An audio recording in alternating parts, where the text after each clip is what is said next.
Hello, beautiful one. Welcome to the Fuck It Up Comedy Club podcast. I'm your host, Kima Bob, and you are now tuned in to an unapologetic celebration of comedians of color who are not cis men. And I cannot believe that I've said that 20 times. And I cannot believe that this is the last episode of the season. Honestly, it's blowing my mind. Over this season, we've had over 50 different comedians of color who are not cis men on this podcast. And that just makes me, I'm not gonna cry. I'm not in the intro. Anyway, today we have a special one for you. I had the pleasure of interviewing is a strong word, having a chat with Cansu Karabiyik, the founder of, producer of Fuck It Up in New York, the founder of Laughter for Change, an incredible person. And I'm not going to get too deep into the intro because you're going to hear a lot more from Cansu in a second. Let's fucking get into it. Cansu, thank you so much for making time in your busy schedule to catch up and have a chat with me. Thank you for having me. It's not been busy at all, actually. How's it? More busy. So you've been back in London for a week. Yeah. What have you been up to? I just wanted to do comedy just every night out here. And I have a lot of friends who live in London. So I've been spending the day meeting up, catching up with people, and then the evenings just doing comedy. So it's been really lovely. Yeah. So, because you used to live here, I know this, but they won't know this. But you're Kurdish. Yeah. You grew up in Denmark for a bit. And then you're living in the UK. Yeah. And now you're in New York. Can you take me through for sure that journey? Yeah. My family are Kurdish immigrants from Turkey. So they came in the 70s to work in the factories and stuff. So I grew up in Denmark. I was born in Denmark. I lived there until I was 23. Is there a big a Kurdish community in Denmark? Oh, it's huge. Yeah. That's what's up. It's huge. All over Europe, really. You know how in Germany it's 10% of the population. It's similar. I always wonder why and how. Do you know what I mean? Did the Denmark people do something? Mm-hmm. Shit. They put out an invitation. They were like, hey, labor people, come and work for us. Yeah. So they were like, we got these jobs, we got this money. Exactly. They were like, we don't have people to work. It's, post-Cold War and all of that. So, or it was, I guess, during, I don't know. I don't know. This isn't a fucking history podcast. No one cares about history. No. They were like, people in Pakistan and Turkey got invitations to come and work in Denmark and Norway and Sweden. So they just packed up, all these men just packed up their bags. They came and then they found out, hey, life is actually really easy in Denmark. So then they brought their families. That's how we all ended up there. That's what's up. Yeah. That's so sweet as well. Hustlers. Yeah. Now, did the white people of Denmark, have they since then forgotten that they invited and are mad that so many brown people are there? Oh my God, yes. They always forget. They always forget. So your family were in Denmark and you grew up there, and then did you go, was it Oxford, Cambridge? Cambridge, yeah. One of the smarty pants. Somehow, I don't know how I ended up there. The entire time I was there, I was like, do they know I'm here?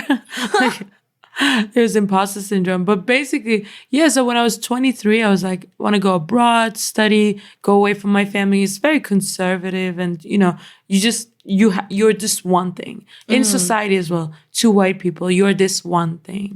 You can't escape from it. So I obviously wanted to go abroad to be whoever I wanted to be. I get that. I totally get that. Yeah. So I went to California for 6 months. Classic. To study, and then I was like, you know what, it's fun being abroad. I'm not going to go back just yet. So I went to Portugal for a year to study as well. What, can I ask, what were you studying in California and Portugal? Yeah, so I was doing a master's in biomedicine and specifically focusing on neuroscience. So I was in California, I was just doing a part of my master's at University of California in San Diego. So I was just doing classes.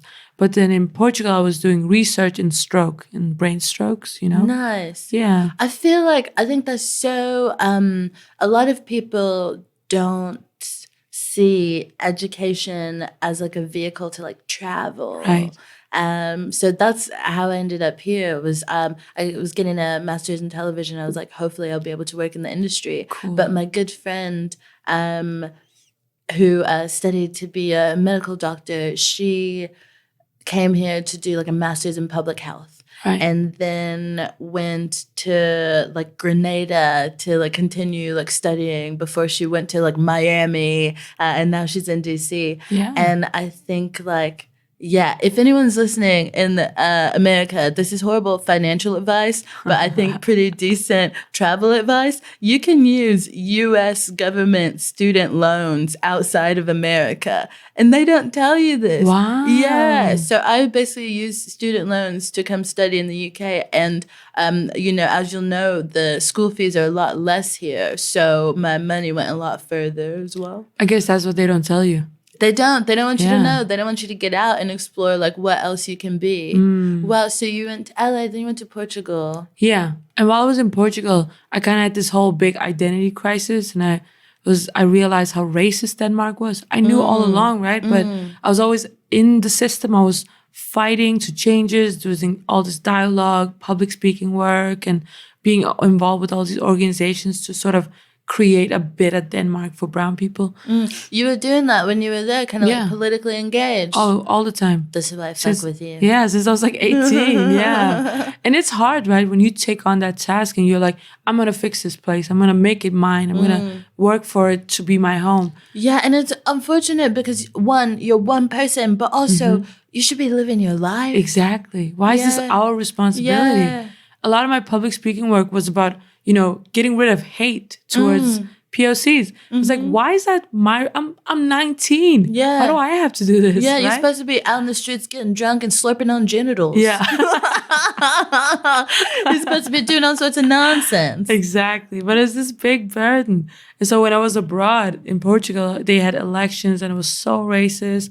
The political discourse was so horrendous that I just like lost my national identity. And I didn't feel like it was my home anymore. So I was like, you know what? In that case, I don't have to move back. Damn. Like, it's not my home. I can go anywhere I want. And the education allows you to, right? So that's when I moved to the UK. And it was funny because I moved here and then they voted leave. Ooh. That's perfect timing. When did your comedy, like when did you get into stand-up? Because what I've noticed about your stand-up is even when you're not being like, I wouldn't say when you're not being political, even when you're not talking about like classically, like subjects that have been classically considered to be political, like literally governments and shit of that nature, I still feel like you have this like no nonsenseness about you. And I think it's really fucking cool to know that you've been like no nonsense from like early days doing public speaking and stuff like that. But when did you decide that stand-up should be a part of it? It's funny because I when I went to Cambridge, there was this one person in my course who was like, I'm trying to get more women into comedy. She was from Portland, this white woman. She was like, I want to get more. Oh, a white woman from Portland? It just sounds like fucking comedy Jesus, you know? She's like, I'm trying to get more women into comedy. Yeah. And there are these like female colleges at Cambridge. So she had organized this night and she put on this workshop. And she had a comedian Kate Smurthwaite, come and teach like a little course. I know Kate from the streets. Right, yeah. And she got all of these women from our course. We just rocked up because we were like freshers, right? We wanted to be involved with anything. We went to this thing, we were doing the workshop, and I realized every time I stood up and said something, everyone started laughing. I was like, wait, I think this is actually easy. You're like, hold on, am I fucking hilarious? It's like, why is this so easy to make people laugh? And obviously I was confident on stage because I had done all this public speaking. I knew how to talk. I knew how to like, so that it just began that way. And then it was like crack. I couldn't stop performing. Once I had that feeling of going on stage, saying something, making people laugh, I couldn't stop. It's interesting because what does it feel like for you? And so you have all this like neuroscience, whatever.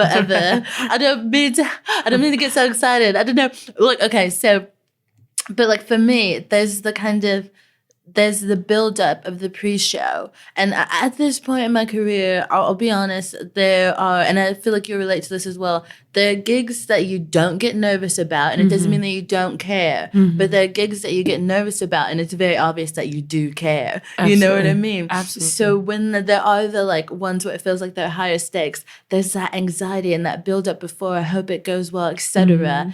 There's the presence that you feel when you're on stage, connecting with the audience in the moment, right? And I find that stand-up works best when you're present. You can't just be spouting off your lines not there. Right. Like, you need to be there to feel the connection in the room and to play off of it. And then there's that kind of come down after. How do you relate to that kind of like process and that feeling of like loving that kind of cycle, you know? Yeah, I'm always so hyped up when I get off a show, like out of a show, and like so I have all this energy, and I think I carry that into my day job, right? You mentioned the neuroscience. I carry all that positive energy into my daytime job because that's less rewarding. Yeah, and can I ask, is your job stressful? Because will you tell us what it is? And then, because to me, it sounds serious, but it sounds very stimulating. But I wonder, is it stressful? And is it sometimes sad? It's often sad because, I'm a scientist. I work as a postdoctoral scientist at Columbia University. And in that job, I have a project on neuropsychiatry. I'm doing these experiments in the lab. Often they fail. They fail until they work, right? So you have a lot of just failed experiments, failed hypotheses. So a lot of it's just like an uphill battle, right? Does it feel like when you're trying to find a good pair of jeans and you have to try on like 20 and they don't fit, and then like you find one, but like the waist is still a little big? Exactly. And you're like, I guess I'll wear this until I find something else. Yeah. And then you also like, is it my body or is it the system? Anyway. But a lot of disappointment before you. For sure. It's a lot of hating yourself, and you're like, oh, I guess like I should do something different. I should lose some weight, right? Like, or I should start squatting. It's a lot of that kind of mindset when you're in the lab. It's always like changing yourself, changing something.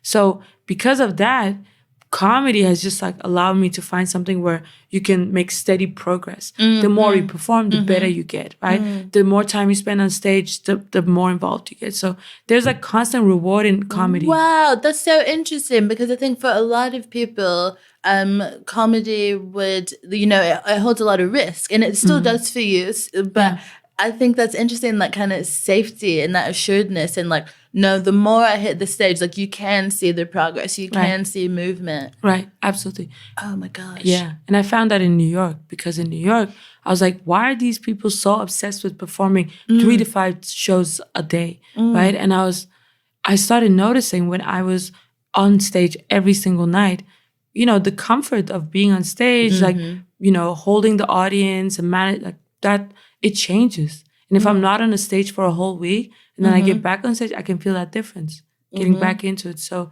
definitely it helps you progress so much. So I really enjoy it. I love being on stage. I'm so glad. I'm glad that you found it. I'm glad that you have it. How would you describe your comedy and your like comedic style? Oh, that's a good question. I never thought about that. I don't know. I think it's like I say things. I know that I say things that can be considered, mean, like it's political commentary, social commentary. But I feel like you don't like pull punches, right, or whatever. But a lot of those punches need to be fucking thrown, you know? Yeah, definitely like punch up, not down kind of a person. Like I live by that. But it'd be a lot of commentary, but I do it with a smile.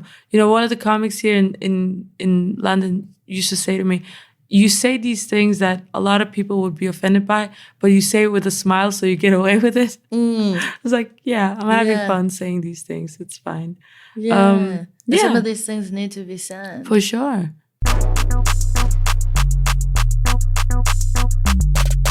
Please welcome her to the stage warmly and show her all the love. It's Cansu, Karabiyik!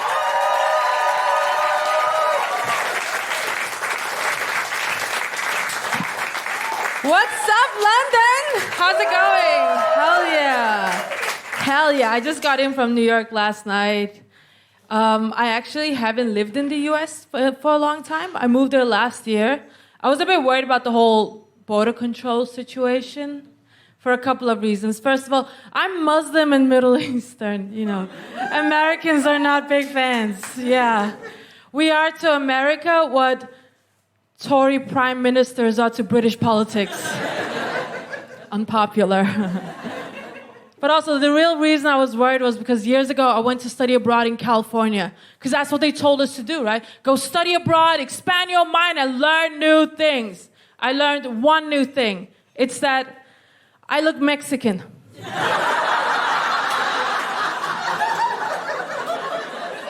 Every single person I met thought I was Mexican. Even Mexicans did.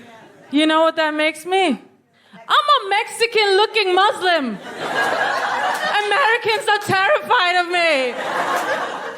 Guys, I'm Donald Trump's worst nightmare. Yeah. Where do you think he's been this whole year? You're welcome. Yeah. New York is a different though. In New York, no one thinks I'm Mexican. In New York, I'm Puerto Rican. My first week in New York, this old Puerto Rican man comes up to me. He says, "You Puerto Rican?" I go, "No." And he goes, "It's not a disease. You can say yes." I was like, "I'm sorry. I didn't mean to offend you. I was just pretending to be Mexican this whole time." No, but my friends were really excited about me moving to New York because they were like, "You've been single for a minute, and New York has the most singles in the world." There is a reason for that. Oh my God, I've never met this many people in my life that I thought deserved to die alone. Any single people? Give me a cheer. Yeah, too many, right? That's too many. I know it sucks here too, because I've been through this scene as well. Still single, yeah. Yeah. Do you guys ever go on a date with just the intention of hooking up? Hell yeah. Me and these hoes. Hell yeah. Sometimes I'm like, I'll hook up with this guy as long as he doesn't say something problematic. That's a really high bar for a man. I went on a date with this one guy in New York. He asked me what I missed the most about Europe. I said, socialism, It's the small things in life, like freedom and shit, right? Here's the thing, I'm a socialist. This guy was a finance bro. I'm sure he still is unless he OD'd from all that cocaine, I don't know. But he surprised me. He said, "I too believe in equal opportunity for all." In my mind, I was like, yes, talk dirty to me. But then he said, "I don't believe in free education or free healthcare." I'm sorry, what? That's a paradox, right? That's a paradox. That's like saying you like facts, but you also like the Joe Rogan podcast. Like, come on. It's like if someone who's been a vegan their whole life says they're happy. I forgot this is a lesbian crowd. Okay.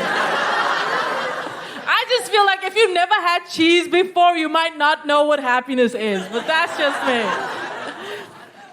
I am bad at dating, though. I was seeing this one guy in New York. One day he turned to me. He said, "I know who it is you remind me of."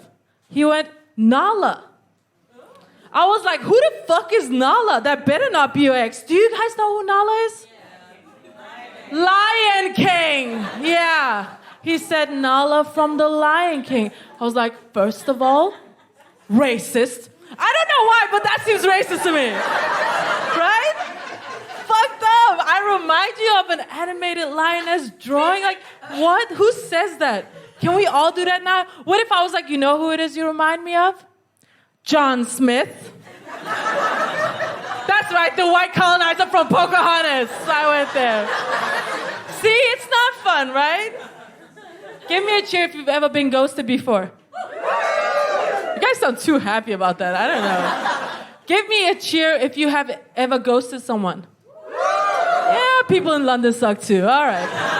Did you notice? Those were the exact same people. Right? That's what we do. We can't commit to shit. We just ghost each other. I'm okay with that. It's an easy way to replace old fuckboys with new fuckboys. Just keep it going, right? What I don't like is when people try to come back. This one guy I used to date in London messages me every year. Every year, December 25th. He goes, "Merry Christmas." I'm Muslim. Worst of all, he's Muslim. How desperate can you be, right? I hate that. When they do that, they disappear, they come back. I call it that thing they do, I call it the Jesus syndrome. You know how Jesus disappeared 2,000 years ago? One day this motherfucker's gonna come back like nothing's happened. Like he didn't just ghost us for 2,000 years. Jesus is the oldest ever fuckboy. One day we're all getting a text from Jesus going, hey, you up? Are you guys ready? It's gonna happen. I'm gonna be like, Jesus Christ, man, why the fuck are you back? I'm gonna tell him, I moved on, Jesus. I'm with someone else now. His name is Muhammad. I'm gonna tell Jesus about all these other religions we fucked with while he was gone, because I'm spiteful like that. I'm gonna be like, did you hear about Mormonism? That's right. Did you hear about Scientology? Yeah. Did you hear about yoga? Yeah. It's the religion of white women. Right. Did you guys ever see those AI photos of what Jesus would have looked like? Anyone remember those? If you haven't, don't bother. He looks like every guy that works at Edgeware Road. If you saw Jesus on the street, you'd be like, Muhammad, that falafel was fantastic. That's a great British accent. I don't care what anyone says. Oh, man, yeah. All right, give me a cheer if you've ever said, I love you to someone you were romantically involved with. All right, you're just bragging now. Okay. More than 3? Give me a cheer. That wasn't a cheer. Give me a cheer if you've said I love you to more than 3 people. Okay, all right. More than 5? Give me a cheer. Wow. Some of you are either really good at dating or you just have really low standards. I don't know. No, I'm no one to judge. I've never said I love you to anyone. Never, yeah. Wow. Yeah. Wow. I feel attacked. This is supposed to be a safe space. Okay. I think I know why. I think it's because of my parents. Because you're supposed to blame your parents for everything. But in my case, I think it's true. My parents have been married for 35 years. They've never said I love you to each other. It'd be weird if they did, because they don't speak English. But also in our own language. Never heard them say that. Never. It's because what does I love you really mean? It means nothing, right? Tell me what you're gonna do for me is what I wanna know. That's what I wanna know. My parents are the most loving people ever. I will tell my mom, I have a headache. She'll go, I wish I could take your pain and make it mine. That's a bit much. That's a bit much. We're not in a Brazilian soap opera, right? And it doesn't end there, it goes on. She went, I would sacrifice myself for you to not have any pain. These are real sayings we have. I'm like, I think I'll just take some painkillers, but thanks for the offer. It's a weird thing to say, man. You two dating? Here? You all just fucking, no one's dating. Okay. This is what's wrong with the world. All of us are single. No one wants to commit, right? No, I'm just wondering, if you'd ever say that to someone you were dating. Like, I would sacrifice myself for you? For these fuckboys? Get the fuck out of here. Man, okay. That's just me having a little therapy session. You guys have been wonderful. Give it up for your hosts, everyone.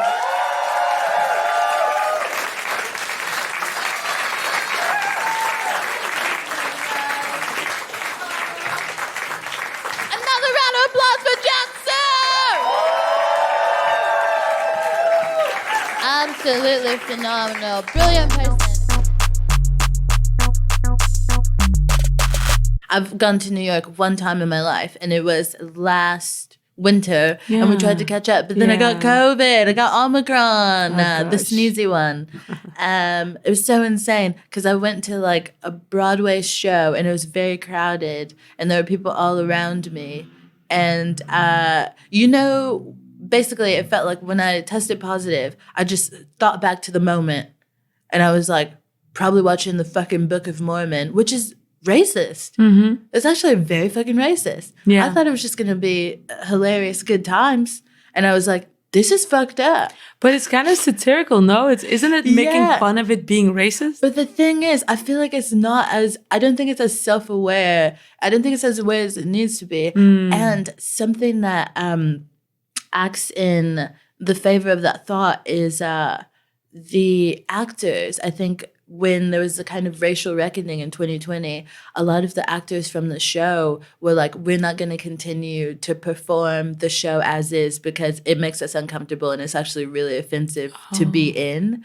And so the version that I saw was actually the rewrite that the actors like approved of or felt more comfortable with. And I still was like, this is fucked up. That's crazy. Yeah, it's a weird one. But I think that show, I don't know, like New York culture, etc., going from Denmark, going to London, going to out there. What's been the thing like that New York has that these other places don't? That is positively different, you mean? Oh, give me whatever you got. Oh, okay. Let me know. Let me know. Because I'm interested in New York. She seems scary. Yeah. She seems scary. But like there's a lot of promise if you can dig in and find your community. And it seems like you're really starting to do that. Yeah, I think when I first moved there, I thought one thing that was insanely negative to me was the constant human suffering that you see. Yes. And you don't see that here. You don't see that definitely not in Scandinavia, right? And that was hard to deal with. So I feel like I've been in such protected spaces.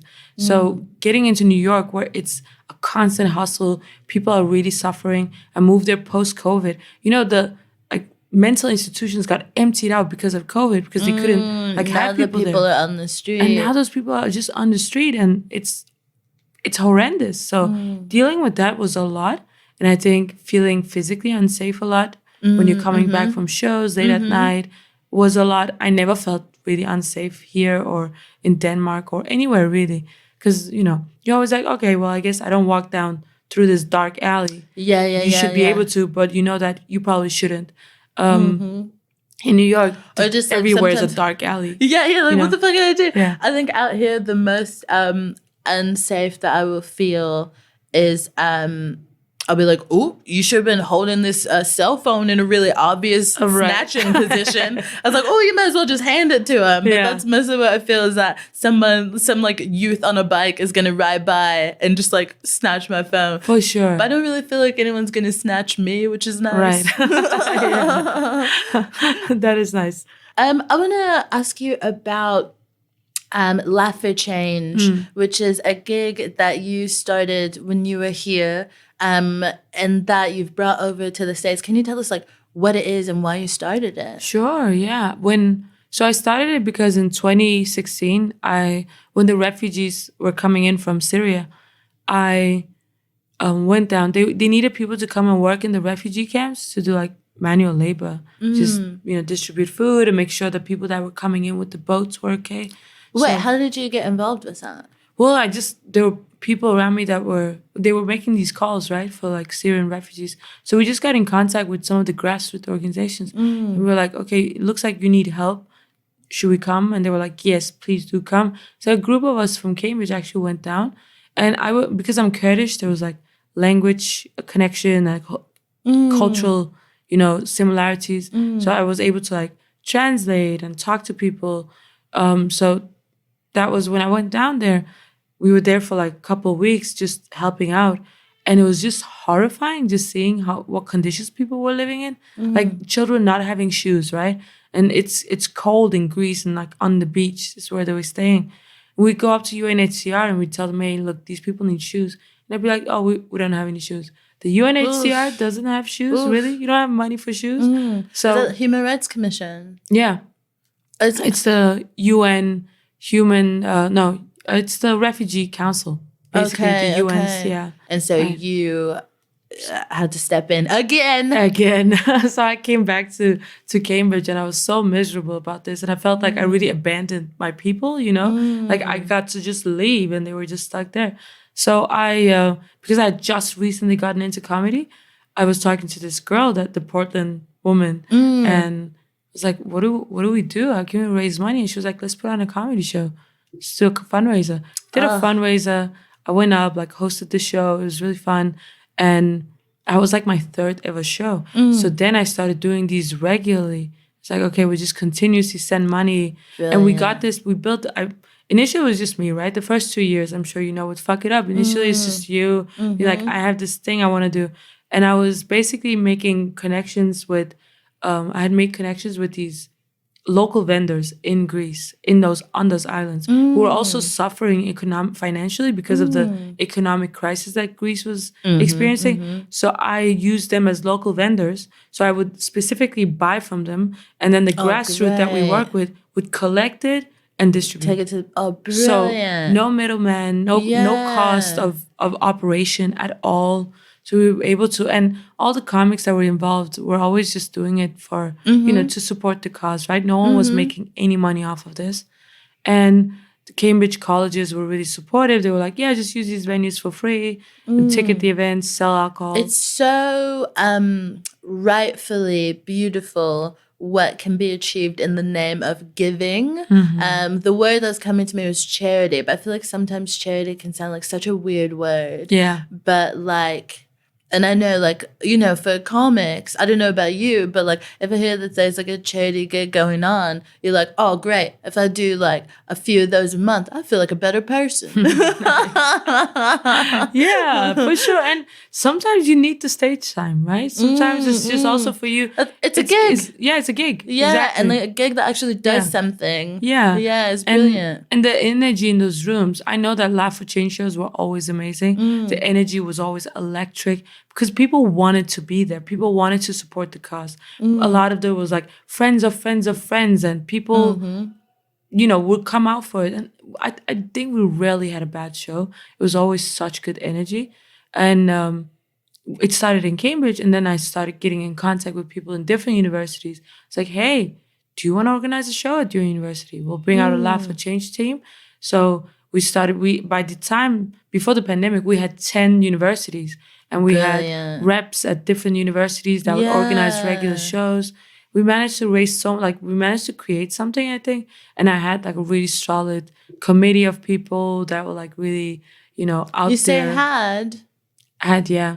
Unfortunately, when the pandemic hit, we had to stop all our operations because we couldn't do live comedy anymore. And the universities were the last places to allow live events. Oh, okay, yeah, because of the way the numbers can spread like really quickly in the settings. Yeah, and the universities were a hub, right? They were like new students were coming in, COVID cases were going up, and it happened again and again. So they didn't let any live events happen for a long time. But we've had some shows at UCL happen since as well. While after I moved away, I still had a rep at UCL who organized a comedy show. So that was really cool. And then I took it to New York. I got in contact. I did the same thing. I essentially got in contact with Amnesty. They used to work with us here. So I went in contact with Amnesty at Columbia and NYU. I was like, hey, do you guys want to co-organize a comedy show? Do it for... So like I got the venue, I got the comics, and they got the people. So, together we had these shows. Oh my gosh. Yeah. I'm thinking about two things at the moment. One is just how action oriented you are. Like, it just seems like you're like, see a problem, jump on it. Right. I'm the kind of ruminator. I'm like, see a problem, think about it a lot. And I think it's so cool.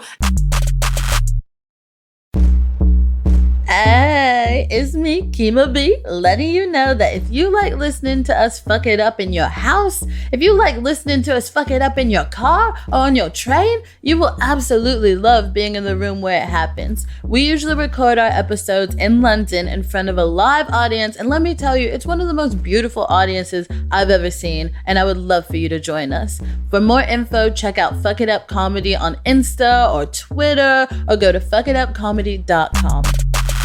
So you do Laugh for Change, Fuck It Up. You are doing, what else are you up to? So I also started a new show that's starting on Friday. This coming Friday, called Diversity Hire. Mind you, it's Tuesday and you're here. And isn't there like a Fuck It Up this week on as well? Thursday, when I arrive. You're getting back on Thursday, going to do host Fuck It Up that night. Then the next day, you're launching your new night. Yeah.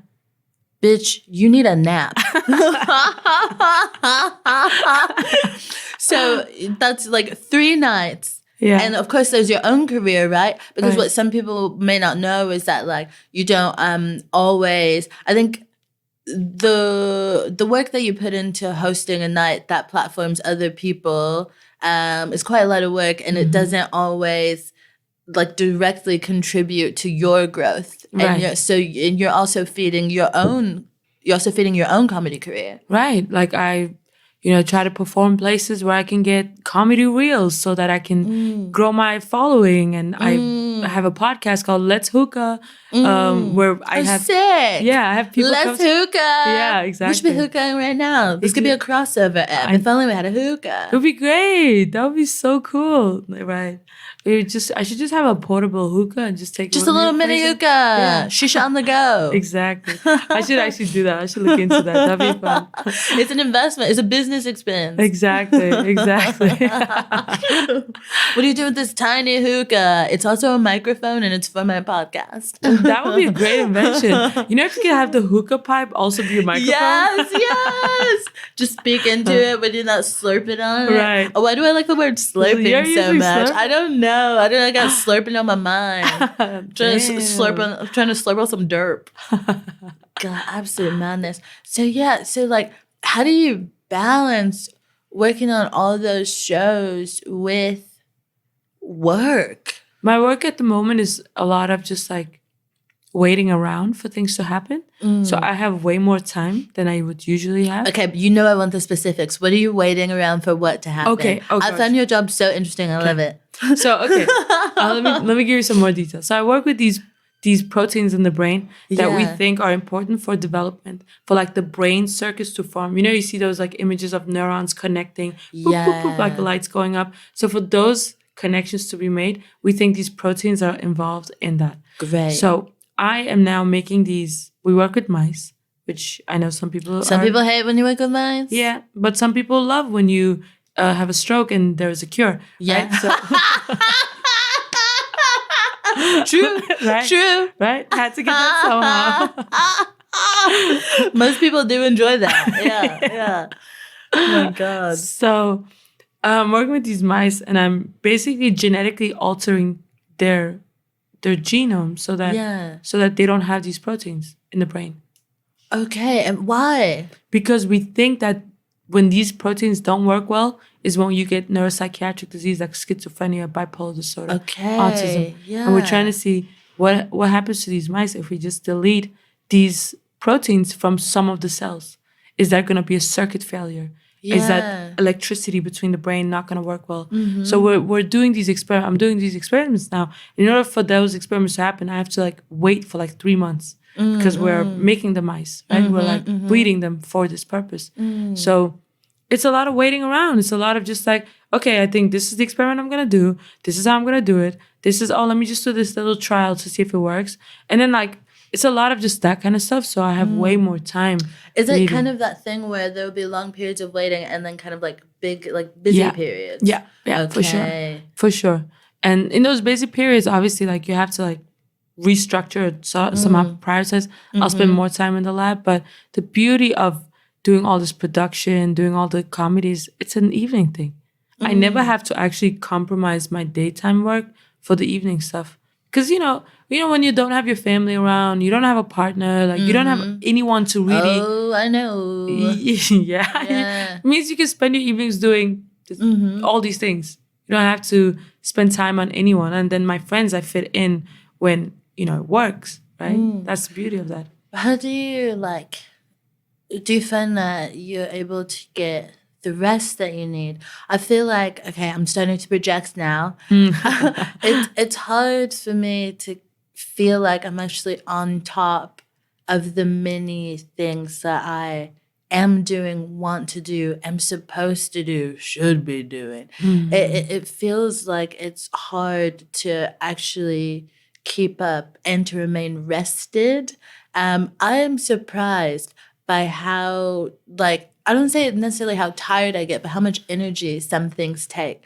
And just how do you manage all these things? Are you a super organized person? Do you need lots of sleep? Are you on drugs? I'm actually not. Like, I don't need a lot of sleep. I'm not someone who does sleep a lot. Like, I just need quality me time. So that's how I feel rested. If I can spend like Sunday afternoon, go for a long run and like really clear my head, come back and, have a slow day into the evening. That's how I rest. I don't need a lot of rest because I Give it to me. feel really content being busy. Yes. So okay. That's sort of how I It's not thrive. it's not stressful for you to be busy. It's your pace. Right. And there are times where I'm of course overwhelmed, right? If I have a lot of high stakes events happening back to back, I'm like freaked out and I need to sort of do my own thing, like really retract and have a think about everything, but and deprioritize some stuff and prioritize some other stuff. For instance, with this new show on Friday, I know how it's gonna go. So it's not a high stakes event. Whereas for me, fuck it up is one of those things. I want it to be good every time. I want it to be at a certain standard. Well, thank you. No, obviously, because you have this legacy, and I want that to continue. Thanks, man. Absolutely. Thank you for like asking, because I want it to serve not just this community, and so I really appreciate you bringing it into that community. And I want to ask you, like, how has it been for you? How has it been received? And why? Why did you go, fuck it up, like, could fit here, should be here? You're right. Because to me, I think to a lot of people, like the UK, okay, no offense to the British listening, the way that the UK discusses race, handles race, and whatnot, can be very passive, can be very indirect. Right. And so it is very clear that this is the kind of country, and that even though it's London, that London is the kind of city that can benefit from a show that boldly says, we platform women, non-binary, trans comedians of color. Right. That's what we do. We're not going to apologize for it. We're creating a space where, performers of color and audience members of color are prioritized. That's what we're up to, and we're having a great time. And that's almost shocking. Right. But it seems like in America, like, do you know what I mean? So I just want to know, like, why, how's it going? Yeah, absolutely. I think when I arrived there and I saw the comedy circuit, and I was like, oh, okay, there are some brown shows, there are some black shows, there are some queer shows, but there's no unity. It seemed like everyone is in their own fractions. Comics compete a lot with each other. There's less support. And I started seeing it. My friends were like, oh, wow, okay, there was one person of color on this lineup, and I'm not that gonna person, get on. and they were like, yeah, exactly, I won't get on. And audience members, like friends I brought to shows, were like, why is it always like the POC person is the funniest person on this lineup? It was like, but there's only one of them, right? It's like they're the token. And I remember how I felt when I first started doing Fuck It Up. The first time I went on Fuck It Up show, you had your new act night, I think. And I did that and I was like, whoa, this audience gets it.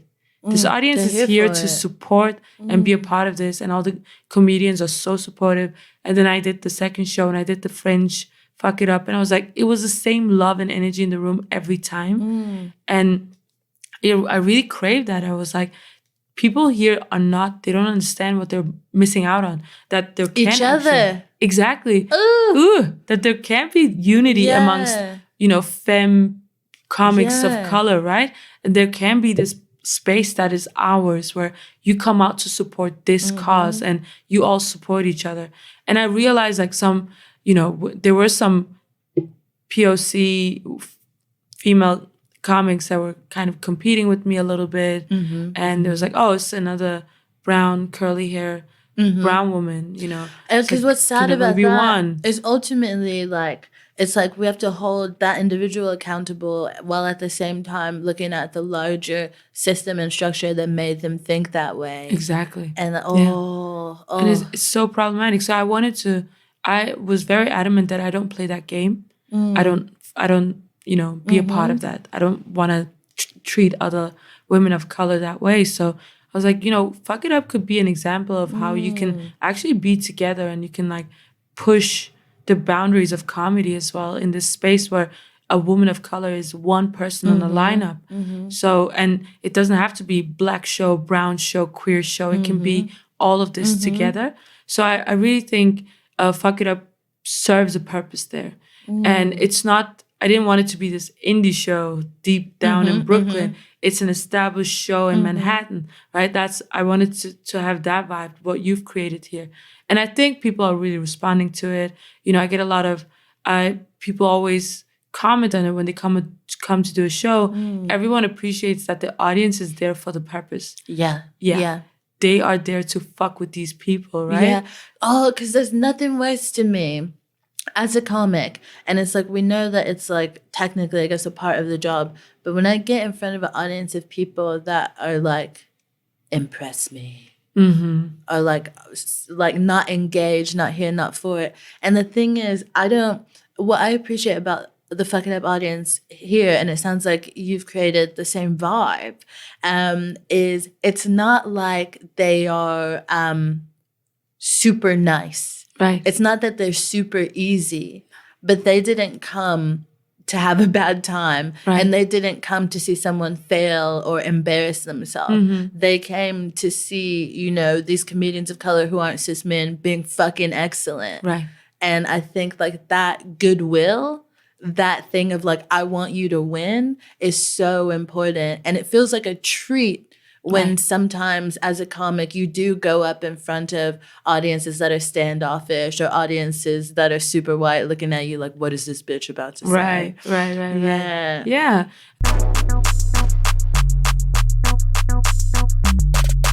Can I ask you, what is your big dream? And I feel like it's like a vague question. And we don't always need to be super like goal oriented or trying to go somewhere. But at present, what do you feel like you want from all this comedy stuff, from all this science stuff? Right. Like your ideal. Oh, okay, this is a very regular age to be, but it's just not where we are. When you're like in your like mid 50s, like how do you see it? What do you want it to be like? In an ideal world, I want the comedy to be the main thing and the science to be the hobby. Right now, sometimes it feels like I have to spend the same energy on both. Yeah. Initially, it was just science was the main thing, comedy was the hobby, but I want those to reverse. Just because I treat everything that I love as a hobby. Like I do it because I love it, right? But I've gotten to a place where I feel like comedy is so rewarding. It's so it's what's the word I'm looking for? When you're a woman of color, it gives you a platform to say things, to think things, and just be unapologetic about them. And it's something that I really value because in the space of science, I can't be that person, right? You always, it's a whole different world, but that's what I want from my comedy is to basically be out and about, perform every night, not having to always, hustle the way I do now, right? To get on shows, but being at a place where everyone knows you kill every show. So you get booked every night and you make money off of those shows. Like that's your regular income. And you go on tour, you do a special, like that's the life. I kid you not, while you're talking there, I just had a little moment where I was in the audience in an arena and I was watching a big show.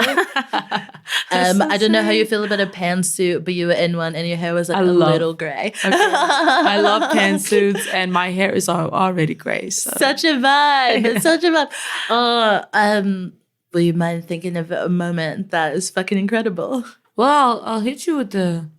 Yeah, actually, you know what I thought that was fucking incredible? It was when we had the first Fuck It Up show, and like the night before the show, I was like, oh, I don't know if we're gonna get more than like 15 people. And then 40 people came to the show. Incredible. We packed out and the energy was just electric. And I think that was fucking incredible. I love that. Sorry, I didn't have anything fun to say, but... Oh, thank you so much for having this chat with me. Like, I'm inspired by how action-oriented you are. I think we might be built differently. I think I'm more of a, like, rest and then go babe. Like, I definitely need sleep, but maybe I have too much. But I really, like, respect so much about how you operate and how you do it. I'm so grateful to you for bringing Fuck It Up to the States. I'm not in America, but it does mean a lot to me. And to have something that I started here be there, but also being led by a person who is so capable, I feel like very safe with this being in your hands. And I'm just so grateful that we've been able to connect, that you saw the importance of what we're doing, and that we're able to grow and rise together. Because that's the thing about being, I think, uber competitive with other people in your industry is, you know, when we think about that 55, when we think about 10, 20 years from now, I want my people there with me. Right. I want us to all be excelling and killing it. And so I'm excited to be on this journey with you. And thank you so much for being here and chatting to me. Thank you. Thank you for having me and letting me, you know, lead your baby into the US. Into the future, baby. It's amazing. It's been amazing. Thank you. Anything that people can support online? How can they find you, connect with you? Yeah, they could follow me on Instagram, Cansu Distat, CANSU or on TikTok, where I'm trying to build a following. It's a lot of reels and content. So sounds so hard. Do follow me on Cansu Comedy. I have a podcast called Let's Hookah. And it's just me sitting with comics in my living room, smoking hookah and talking. I love that. Chatting. Yeah. That's me. So great. Cansu, thank you so much. Wow. Big thanks to Cansu. You know when you have an idea that someone is awesome, but you're not sure how awesome? I feel like I just got a bit more of an idea of like how dope Cansu is and how truly fortunate I am to have her as a comrade in comedy, but also as a part of the Fuck It Up family. It's so mad. Like, people are so cool every day. As usual, you'll know the incredible comics you've heard through this season. Over 50 comics you've heard through this season all have projects that you can enjoy and support. So follow them online, especially Cansu. And if you are in the States or know anyone who's going through New York, tell them to check out Fuck It Up NYC and all the other great things that she's doing out there. Thank you so much for being a part of this first season. It really is kind of emotional. This has been tough. It's taken a lot of work from your girl. It has, I don't say that to be like, oh, I hate work, but I'll just be tired. But it's been so beautiful, and to share space with so many people and to be able to extend the arms of what we do at the Films of Color Comedy Club, to extend that beyond the walls, you know, beyond like the physical spaces that we hold, and to be able to share that with people all over the world, and to see you listening, appreciating it, sending us nice messages, becoming fans of these people, seeing yourselves in some of these people and getting to know about the perspectives of others. Like, it's just really fucking beautiful, and I'm really grateful to have been able to do this and to be able to share it with you. And next season, you can definitely look forward to more of this guy. More incredible comedians of color who are not cis men. Yeah, baby. See you in February. I'll be in your ears in February.